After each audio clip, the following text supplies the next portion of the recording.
vamos a hablar de cosas lindas ahora, con un amigo que fundó la fundación, es un amigo que fundó la Fundación Amigos del Teatro del Bicentenario. Lindo juego de palabras, ¿no? Para recibir a Eduardo Sabastano. Gracias por acompañarnos, Eduardo. Un placer, una alegría. Buen día, ¿cómo estás? Qué bueno tenerte acá con nosotros. Gracias. Estaba leyendo un poquito, un par de años tiene ya la fundación, ¿no? Sí, la fundamos en el año 21, así que ya tenemos 4 años en rodaje. Eso, justo post pandemia. Fue justo post pandemia y justo cuando acepté la invitación no sin haberlo pensado mucho tiempo y con algún dolor en el alma, ¿no? Perdón, estos son siempre inoportunos. ¿Y vos sabés que lo bajé? Bueno, el punto es que... ¿para qué pago? Dale, esto es vivo, esto no pasa nada. No pasa nada. Bueno, entonces, volvamos a foco cero. La fundación fue creada en febrero del año 21 en ocasión de que decidí aceptar la invitación del Grupo González, de José Luis González, para pasar a la actividad privada. Porque hasta ese momento venías en la función pública. Bueno, a ver, hagamos un pequeño paréntesis, metamos una piedra fundacional, porque ayer, 21 de octubre, se cumplieron 9 años desde que inauguramos el Teatro Bicentenario. Wow.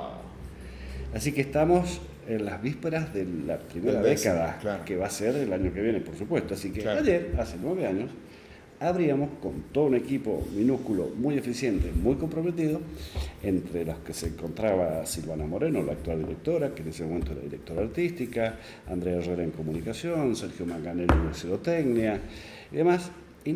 Abríamos las puertas del Teatro del Bicentenario. Ayer, hace 9 años. Así que nos tocó el honor, el privilegio, yo siempre digo que fue una de las cosas importantes que me han pasado en la vida profesional.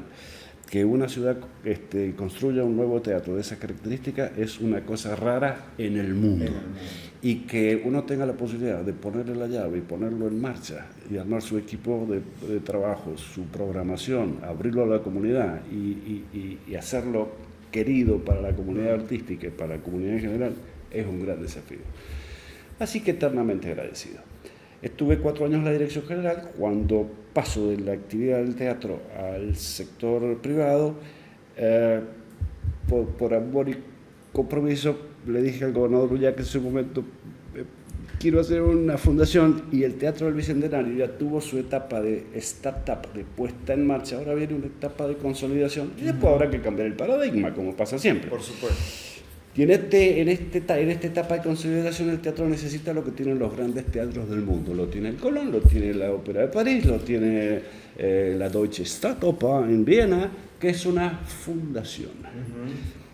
Todas estas organizaciones tienen un motorcito turbo que desde afuera y al servicio de ayudan, apoyan, gestionan, facilitan, cooperan.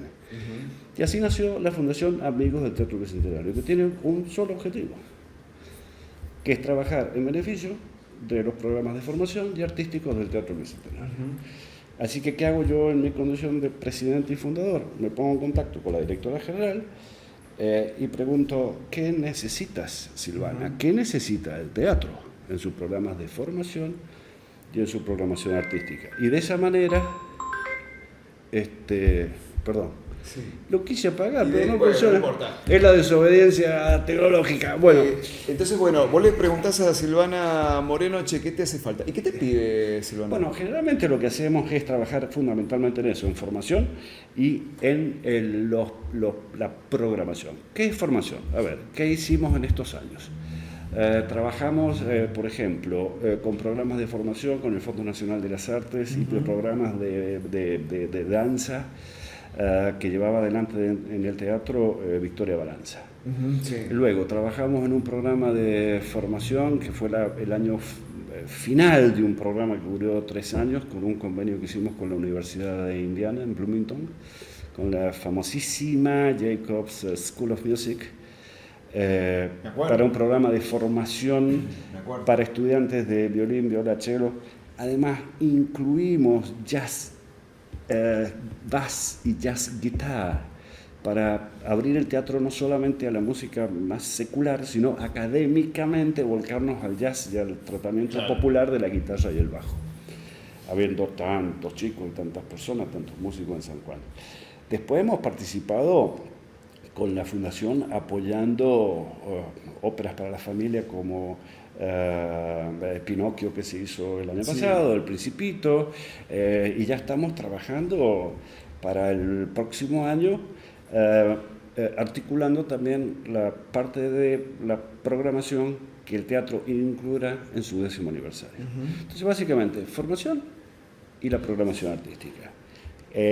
Acompañado por un grupo de personas muy comprometidas, ¿no? Tenemos a la licenciada Andrea Herrera en la vicepresidencia y al doctor Marcelo Vera Merino como secretario, al doctor Osvaldo Rebollo, que es el tesorero, de la licenciada Alejandrina Montura como la vocalía. Así que somos un grupo de 5 personas muy comprometidas, excelentes profesionales en sus áreas, y lo que hacemos es trabajar por proyectos anuales apoyando los programas de formación y artísticos del teatro. Eduardo, y todo esto cuesta plata. Todo esto hay que fondearlo de alguna manera. Sí, claro, ¿no? Por supuesto, de eso se trata. Nosotros facilitamos recursos, facilitamos medios, acercamos situaciones, la plata. Y acá es una cosa fantástica, y es algo que los sanjuaninos tenemos que aprender a valorar y apreciar. San Juan tiene, afortunadamente, es una de las pocas provincias de la República Argentina, una ley de mecenazgo. Sí.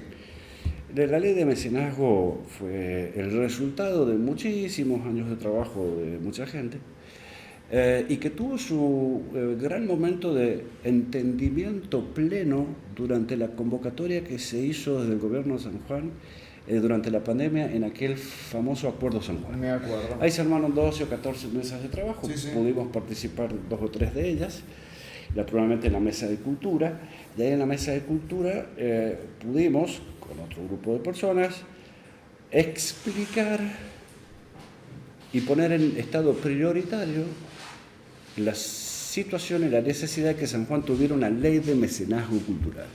Así se interpretó en esa mesa, así que cuando se llegó a las conclusiones, en el tope de la lista de las cosas que había que hacer en el área de cultura, vino esa ley. Naturalmente, como muchas de las cosas que fueron resultado de ese trabajo de la mesa del Acuerdo San Juan, de las mesas del Acuerdo San Juan, terminaron en ley o en cosas resueltas. Así es que San Juan promulgó su ley y reglamentó su ley, y la tenemos desde hace 4 años. Por lo tanto, acá yo siempre digo que soy el pibe más feliz del barrio, porque pasa lo siguiente. Estamos hablando del financiamiento. Sí. San Juan tiene esta ley de mecenazgo que dice un montón de cosas fantásticas y que ayuda muchísimo, pero entre las cosas que dice es que San Juan podrá destinar hasta el 1.1% de sus ingresos brutos, eso lo determina el Ministerio de Hacienda todos los años, y ese hasta, todos los años será 0,7, 0,3, 0,1, 1,1, lo que se determine, lo que se disponga de los ingresos brutos, para que las empresas privadas puedan destinar hasta el 25% de sus ingresos brutos. ¿Está bien? Sí, se entiende. Muy bien. Entonces, se hace una convocatoria, hay un consejo que analiza proyectos. Y acá aparece Daniel como productor artístico, o aparece un pintor, un escultor, un productor de video, actores, y la Fundación Amigo del Teatro Bicentenario, que presenta un proyecto y dice: queremos apoyar la ópera tanto en el Teatro Bicentenario. Si ese proyecto está aprobado, quiere decir que tiene un financiamiento potencialmente autorizado. Por lo tanto, la Fundación Amigo del Teatro Bicentenario tiene que salir, como todos los beneficiarios, a golpear las puertas de las empresas y decir: señor, ¿usted paga ingresos brutos? Sí. ¿Cuánto paga al año? 100 pesos. ¿Usted sabe que hasta el 25% de lo que paga, o sea, 25 pesos anuales, usted lo puede destinar a apoyar proyectos de mecenazgo? No lo sabía. Bueno, si usted apoya mi proyecto, le va a emitir el Estado un certificado que dice que usted cumplió con sus impuestos. Claro. Para muchos empresarios poder... No una exención impositiva. No, la empresa tiene que pagar el impuesto. Pero claro, pero es copartícipe de algo tan noble como un proyecto cultural. Daniel, no deja de ser altamente emocionante, porque es donde las ciudades empiezan a madurar, sus habitantes también, y empezamos a transformar las ciudades en metrópoli. ¿Por qué? Después te desarrollo ese punto. ¿Cuál es la situación de esta historia? Los impuestos hay que pagarlos, sí o sí. ¿Qué está diciendo el Estado a través de una ley? Señor, de todo lo que me tiene que pagar de impuestos, yo puedo darle a usted la posibilidad de que el 25% elija en qué pagarlo. Claro. Si es que apoya algún proyecto de cultura. Entonces el empresario dice, che, qué bueno que por lo menos yo puedo decidir dónde aportar. Claro. Aparte de los impuestos, yo puedo decidir a dónde van. Entonces, para la empresa es algo que es gratificante, es lindo. Totalmente. La empresa adquiere el estatus de patrocinador, es patrocinante. Claro. Entonces, cuando se publica el libro sobre la historia política de San Juan, que fue aprobado por el Consejo Conselho y presentado por Daniel Tejada, la empresa que apoya la publicación de ese libro dice con el patrocinio de Empresa X. Sí, sí. Bueno, yo dije que estaba en el sector privado, por eso pasé del teatro al sector privado. Yo soy el CEO del Grupo González, son 7 organizaciones, una de ellas es la concesionaria oficial Toyota, y mi presidente y fundador, José Luis González, dijo, Eduardo, qué fantástico esto, nosotros pagamos mucho de impuestos. Claro. Así que le viene muy bien a la empresa concesionaria oficial Toyota en San Juan, señor González, aportar hasta el 25% de los ingresos brutos. De esa manera, desde que existe la ley de mecenazgo, venimos apoyando con la empresa más de 60 proyectos ya en las distintas convocatorias. Hemos destinado más de 250 millones de pesos. Y naturalmente la Fundación Amigo del Teatro Bicentenario, por eso digo que soy el pibe más feliz del barrio. Tenemos ley, claro, tenemos fundación, claro, y tenemos empresas. Claro, todo en un, claro, circuito, en un círculo virtuoso que nos permite presentar proyectos valiosos. ¿Por qué digo que son valiosos? No porque lo digo yo. Están presentados en un consejo externo que dice sí o no. Si dice sí, consideramos que es valioso. Y tenemos una empresa con vocación de su participación social. Nosotros, desde la concesionaria oficial, así como el resto de las empresas, nos sentimos parte de la comunidad. Nos debemos a la comunidad en la que actuamos. Pero eso es importante también, creo yo, ¿no? Marcar que involucra al conjunto de las empresas, digamos. No es que acá tiene que haber un CEO de un grupo para que... Esto es una convocatoria abierta donde cualquier empresa está llamada a involucrarse de la misma manera. Y por eso quiero preguntarte, Eduardo, vos que sos una persona formada, recién bromeábamos con los chicos, yo les contaba algunas de las facetas de Eduardo, algunas. Vos que sos una persona formada y con experiencia. No está en formación hasta que se muere, o sea, uno no está formado. Pero tenés formación. En formación. En formación. Por eso te quiero preguntar, porque te estoy haciendo responsable de la respuesta, fundamentalmente. ¿Por qué es importante invertir en cultura? Porque en tiempos en los que no hay plata, y no hay que explicarlo, es mucho más que una frase hecha. No hay plata, está claro que no hay plata. La gente no tiene plata, las empresas no tienen plata, las variables económicas están complicadas. Y entonces, en aquella vieja fábula de la hormiga y la cigarra es la buena y la cigarra es la mala. Entonces hay que explicar cuál es la utilidad, el sentido, la importancia de invertir en cultura. Bueno, yo voy a cumplir 64 años ahora en diciembre y estoy involucrado con el arte desde que tenía 8. Porque empecé a estudiar violonchelo en la Universidad Nacional de San Juan, después toqué en la orquesta, después me fui a Chile, terminé mi carrera como chelista en Holanda, después estudié en Alemania y en algún momento de mi vida decidí dejar la música y pasé a otra forma del arte. Hice unos posgrados en administración de empresas y la otra forma del arte es tratar que las organizaciones funcionen fluida y armónicamente. Nada más y nada menos que una sinfonía de Mozart, digamos. En algún momento el mundo, las cosas son universales. Las cosas tienen que funcionar de determinado orden, de determinada manera, tienen que lograrse determinados resultados y mientras tanto tiene que ser prolijo, ordenado y además todo deberíamos ser lo más felices posible. Eso es una sinfonía de Mozart, digamos, hay que meter cada nota en su lugar. Bueno. Así que todo en definitiva termina siendo arte. Le pasa al matemático, al físico, al químico, que uno cree que son ciencias duras. Hay momentos que se pasa la barrera de la fórmula y Einstein ya era un artista de las cosas, o sea, es la mejor forma de llevar adelante una práctica. Por eso en inglés se llama the best art of, o sea, la mejor forma o the state of the art, la mejor forma de llevar adelante el arte en algo, o sea, mecánico de auto. Yo he fracasado en responder esa pregunta, porque sigo pegándole al clavo. A veces creo que tengo el clavo y a 1 metro el martillo, por eso no termina de entrar. He tratado de acercar lo más posible para pegarle al clavo en la cabeza. La respuesta voy a tratar de serla clara. ¿Por qué hay que invertir en cultura? Bueno, vamos a empezar a definir, Daniel, qué es la cultura del pueblo. A ver, la definición clásica es el conjunto de valores y tradiciones que se traspasan y se heredan de generación en generación, ¿no? Bien, fenómeno, la tomo. Hay que entender que las definiciones de calidad, las definiciones de amor, las definiciones de hay tantas definiciones como personas. Si vos me preguntas a mí qué es el amor, y alguien te dirá, es ese intenso espasmo que siento en mi estómago que me hace sufrir hasta las lágrimas cada vez que te extraño. Hay una visión trágica del amor. Claro. Y el otro te dirá, es ese ruiseñor que inclusive en las mañanas nubladas se posa en mi ventana y hace pensar que nuestra vida juntas va a ser solamente llena de dicha y alegría. Aunque el día esté nublado, siempre hay una visión positiva. Claro. Yo tomo tu definición de cultura porque es bastante similar a la que yo uso. Es el conjunto de valores, tradiciones y de cosas. Rescatemos la palabra valor.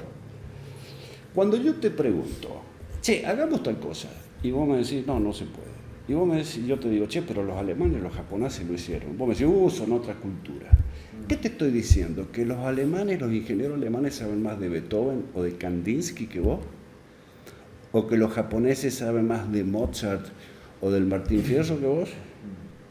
No, lo que vos me estás diciendo es que esa gente tiene una cultura y tiene unos valores sobre los cuales se sobrepone a la adversidad y avanza. Por eso logran conducir de esa manera, tener esos trenes, tener esos hospitales y tener esa conciencia social. Por lo tanto, la cultura de un pueblo, además del acervo, que es el gran caldero de las tradiciones, las recetas de mi abuela, la música que nos gusta y todo lo demás, la tuya, casi toda la argentinidad o el caso o lo que estuviéramos definiendo, tiene un concepto fundamental: los valores sobre los que una sociedad se asienta. O sea, a las mujeres no hay que pegarle, a los niños no se les vende droga y los presos, los delincuentes tienen que estar presos, digamos. Sobre eso vamos a construir algo mejor. Muy bien.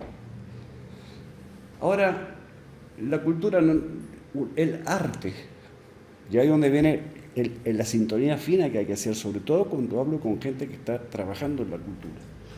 Y sobre todo cuando la política interviene en la cultura.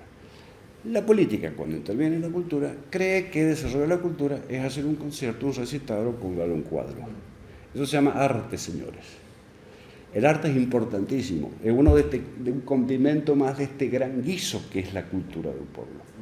Un hombre culto no necesariamente tiene que disfrutar del arte. Un hombre culto socialmente no necesariamente tiene que reconocer una partita de Bach tocada en el violín. Un hombre culto socialmente hace aportes a su sociedad, le pone y no le saca cosas. El arte, ¿por qué es importante el arte? Porque es el movilizador, Daniel. Y acá introducimos el concepto de Gabriela Mistral, que para mí es lo más accurate, lo más preciso que encontré. La cultura es al pueblo lo que el alma al cuerpo. Si yo te pido 100 pesos, te metes la mano al bolsillo y me lo sacás. Si yo te pido un poco de alma tuya, ¿me la podés dar? ¿Cómo la medís? ¿En litros? ¿En kilos? ¿En metros? Si vos te mirás mañana al espejo después de la ducha y te querés afectar y no encontrás tu alma, vas a ser una persona sin impulso, carente de vida. Por lo tanto, la cultura es el alma del ser humano. Las personas se movilizan a través del arte. No hace falta saber de Shostakovich ni Penderecki. Lo que sí hay que entender, Daniel, que si vos vas a un recital esta noche con tus amigos de la adolescencia y te emocionás y sacás el encendedor y estás lleno de paz y amor, vas a vivir un golpe de adrenalina, de emoción que te va a hacer pensar en que la vida es maravillosa, que hay que sobreponerse a las adversidades. Salen todos conmovidos hasta las lágrimas de ese recital, se van a comer una pachata a la esquina, dicen el mundo maravilloso, te fuiste a dormir y al otro día, a la mañana, a las 7 de la mañana, sos el mismo perejil de toda la vida. Perdiste ese impulso. El arte lo que tiene es que te moviliza. Los pueblos que no tienen arte y no tienen cultura no avanzan, retroceden. Por lo tanto, vamos a asociarlo a grandes movimientos sociales y a cosas que no deberían haber pasado, pero que pasaron. Que es cuando el Estado o el poder manipula la cultura de un pueblo. Goebbels con el nacionalsocialismo, Mao Zedong con la China. Bueno, pero hubieron otros flacos que empezaron a trabajar sobre la cultura de su pueblo, educando lo formal, la escuela, e inspirando conciencia cívica. De ahí en más, la persona a través del arte se moviliza. Yo digo que la cultura es la piedra angular de todo. Hemos fijado como deporte la política de Estado, maravillosa. A partir de mañana todo el mundo patina y bicicleta, genial. Ahora, ¿qué pasa cuando el señor después de 25 años andar en bicicleta, a los 35, 38, 40 se tiene que bajar? Si ese señor no tiene cabeza, vuelve a ser alcohólico, vuelve a pegarle a la mujer, tiene una familia paralela y en cuanto puede le vende el rancho. Porque ese señor fue un buen atleta, 25 o 30 años, pero no tiene la cabeza. El fútbol nos ha llenado de ejemplos de esa naturaleza y los deportes también. Entonces, antes que todo cabeza, la cabeza es el producto de tener los valores, estar inspirado, para eso la cultura es importante. La cultura es el libro que te moviliza. Vos leíste un libro, ¿muy bien? Es como cuando uno está enamorado, Daniel. Yo no sé si vos estás enamorado o no, pero seguramente vos te sentís mejor, más optimista, y una serie de situaciones que te llevan a impulsarte diariamente a ser más efectivo, más eficaz, más productivo y mejor persona. ¿Por qué? Pues te sentís bien. Yo de afuera no me doy cuenta si estás enamorado o no estás enamorado. La cultura es lo mismo, querido. Claro. Terminar de leer un libro, o salir de una sinfonía, o estar en un festival de rock, que nosotros tenemos cosas maravillosas.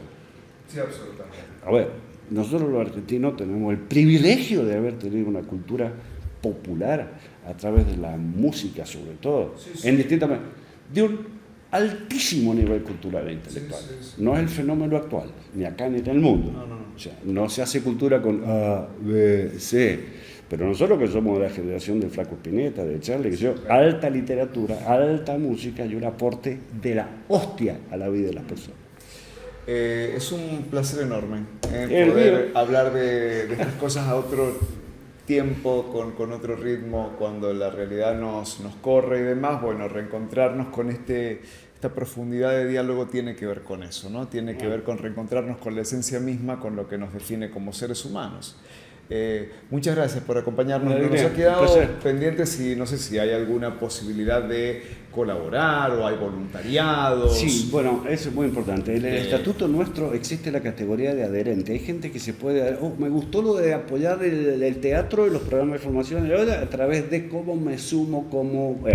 próximamente vamos a anunciar cómo es la forma de hacerlo. Muy bien. Acá lo que hay que entender es que las fundaciones son organizaciones civiles sin fines de lucro y son personal, igual que cualquier asociación, como lo es Mozarteo, como tantas otras que trabajan para la cultura, para la salud, para los niños, para la vejez, para el deporte. De gente que ha decidido poner parte de su vida en forma voluntaria, gratuita, a una causa con la que tiene empatía.